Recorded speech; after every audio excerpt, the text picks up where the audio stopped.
Hello everyone, আসসালামু আলাইকুম। I am Rahmat Isman, welcome to my other blog. আজকে আমি লেবু গাছকে স্পেশাল খাবার দেওয়ার জন্য চলে আসছি।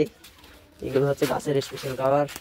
এটার মধ্যে লেবু আসে, এই ছোটো ছোটো হয়ে পড়ে যায়, সে কারণে এগুলো সব আজকে এটার মধ্যে দিয়ে দিচ্ছি। এইটা এমনি এটার একদম অনেকে কমন করে বলতে পারেন এটা গুঁড়াই কেন দিচ্ছি। এটা একদম গুঁড়াই দিচ্ছি কি আর জন্য, এটা নষ্ট হবে না গাছ। এটা আরও গুঁড়াই দিলে আরও শিকড় বের হবে।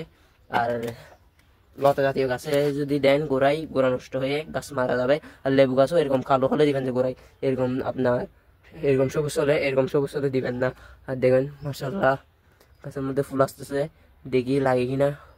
এগুলো কুড়ি আসতেছে ছোটো ছোটো, আগেও আসতেছে পরে গেছে। এগুলো এখন রমজান মাসে আসে কিনা দেখি। এটা গাছে স্প্রে করতে হবে, তো এগুলো দিয়ে দিচ্ছি এটার মধ্যে।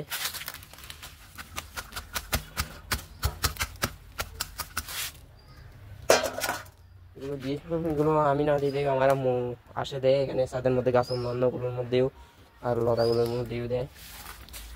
পানি দিতে হবে আজকে। এগুলো সকালবেলা আলু ইয়া করছে যেখানে এটার মধ্যে আর এটার মধ্যে আলু আছে, আর ওইগুলো ভাঙিয়ে নিয়ে এটার মধ্যেও থাকতে পারে সেজন্য।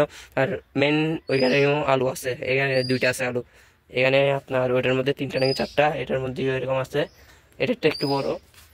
আর লেবু আছে, এটাও দেখুন মাশাআল্লাহ, এটাতে ধরছে অনেক। আর এখন কাটিং করতেছি, ওটার মধ্যেও কাটিং করছি, এখন এটা থেকে কাটিং করতেছি। আর মরিচ গাছ শুকানোর জন্য এখানে মরিচ শুকাত দিছি, এগুলো আছে। এগুলো আর শুকানোর জন্য এখানে দিয়ে দিব। এখানে কতগুলো আছে একসাথে দিয়ে দিই। এগুলো থেকে এগুলো হচ্ছে ছোটো ছোটো ধান্য মরিচ বলে। এগুলো ছোটো হলে কি হবে, বড়গুলো হচ্ছে কাজ বেশি করে, এগুলো যে জালের জাল। আর এখানে কাটিংগুলো কেটে নিব। আর আপনার এই 21-22 তারিখ দিকে কাটে নিব কাটিংগুলো, যেগুলো শিকড় হয়েছে এগুলো কাটে নিব। আর আজকে লেবু গাছ কাটিং দিব আরও। এগুলো ব্লগ একটার মধ্যে আপনার কাছে দেখাবো। তো প্রিয়ন, আপনারা যারা এগুলো আমার চ্যানেলে সাবস্ক্রাইব করেননি, চ্যানেল নতুন তারা তাদের সাবস্ক্রাইব করে পাশে থাকা বেল আইকনটি বাজিয়ে দেন। আজকে ব্লগের মধ্যে শেষ। আসসালামু আলাইকুম ওয়া রাহমাতুল্লাহি ওয়া বারাকাতুহু।